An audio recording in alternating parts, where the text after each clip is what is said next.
Good morning, my name is Ben Groden and welcome to Solent Sports News.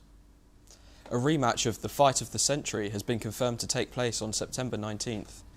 Floyd Mayweather and Manny Pacquiao fought each other back in 2015, where the American beat the Filipino by unanimous decision.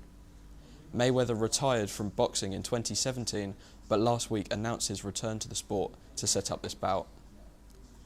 A Manchester United defender has been banned for driving after he was caught speeding over 70 miles an hour, past homes and a school.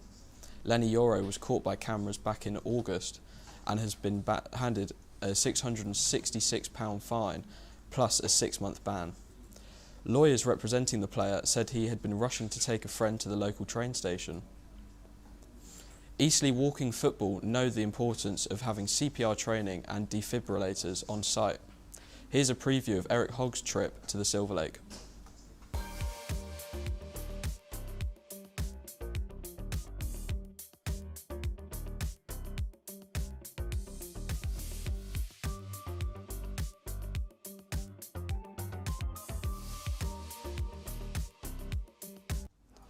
Great Britain's most decorated Winter Paralympian has confirmed she will compete in the Winter Paralympic Games next month, following injury. Menna Fitzpatrick has 6 medals in skiing at previous games and suffered a significant knee injury in December that ruled her out for 3 months.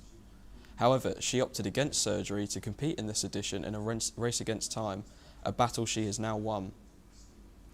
Ireland and Scotland women have qualified for the T20 Women's World Cup later this summer. Ireland will play Nat Sciver-Brunt's side here in Southampton at the Gears Bowl on June 16th, while Scotland will meet them at Headingley on June 20th. They'll be joining hosts England in Group 2 alongside West Indies, New Zealand and Sri Lanka. Manchester United interim boss Michael Carrick hailed the character of striker Benjamin Sesko after the Serbian came off the bench last night to score the winner in their game against Everton. Sesko arrived at last summer for £66 million and has largely struggled for regular starts, despite this being his 8th strike for the club. The Red Devils also moved back into the top 4 with the victory, leapfrogging Chelsea. I've got no problem with Ben, and he hasn't got an issue. He obviously wants to play, but I can't speak highly enough of how he's been and the work he's putting in and his attitude to come on and do what he's done again. I thought he's finished just with so much confidence and belief and ruthless finish, which kind of sums up where he's at the minute, which is great to see. Coming up at 2:30, darts reporter Ashton Cox travelled to Sharkey Sports Bar in Southampton to speak about Solent's chances of making nationals in their debut season. Here's a taster to this package. I mean, at the minute it just goes down to out of the 3 teams, whoever loses next, and we've got Uni off Southampton last game of the season. I don't think we've actually ever lost to them, so I'm very confident that we're going to win it and probably win the title as well. There's no reason why we can't. I think we play like we did yesterday, and I don't really think anyone else stands a chance. And I think that's so frustrating. That's what's so frustrating about the last couple of weeks. The quarter-final draw for the Women's FA Cup has been made, with the matches set to be played on April 5th. After defeating Manchester United 2-1 on Sunday, holders Chelsea have been drawn at home to London rivals Tottenham Hotspur. In the other games, Liverpool travel to WSL 2 side Charlton Athletic, while Arsenal host Brighton and Birmingham are at home to Manchester City. Also coming up at 2:30, Luke Upton met up with up-and-coming boxer Lewis Brindley ahead of his important fight in early April. Here's a preview on what's to come. Southampton boxing clubs have announced a citywide fight night to take place in early April. Since then, they've been slowly drip-feeding the boxers that will be participating. So I'm here with Miles Brindley to see how he's preparing for his recently announced fight. Later today, Middlesbrough will be looking to draw level with Coventry City at the top of the Championship table when they host Leicester City at 7:45. Borough's 0-0 draw with Oxford United on Saturday allowed Frank Lampard's side to pull 3 points clear with a 2-0 win over West Brom. Victory at Riverside will put pressure back on the league leaders, who will travel to Sheffield United tomorrow. In the NBA now, the San Antonio Spurs beat the Detroit Pistons last night, with the Spurs bringing their win streak to 9 in a row. The Spurs won 114 to 103, led by Devin Vassell's 28 points, with 7 3-pointers and Victor Wembanyama's 21 points and 17 rebounds.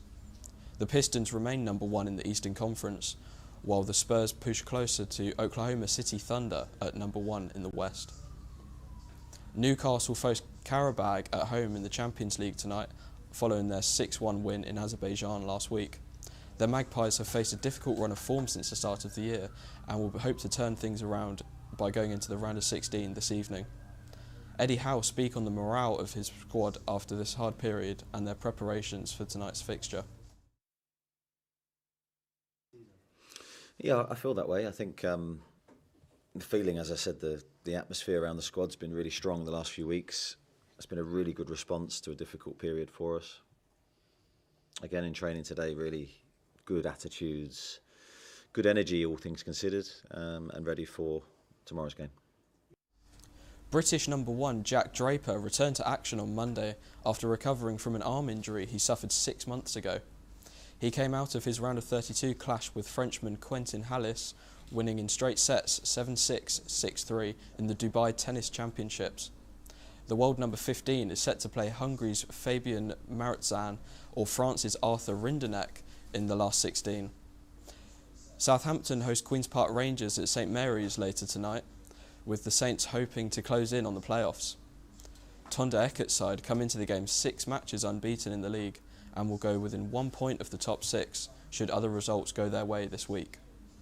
After an inconsistent start to 2026, Saints have seemed to find some strong form at just the right time heading into the final 13 fixtures as they look to bounce back into the top flight. An amateur boxer from Southampton, Jay Clifford, opted to carry a broken wrist into his last fight, but he has now recovered and got back to training ahead of his next outing in Portsmouth. Here's a preview to the package later on today.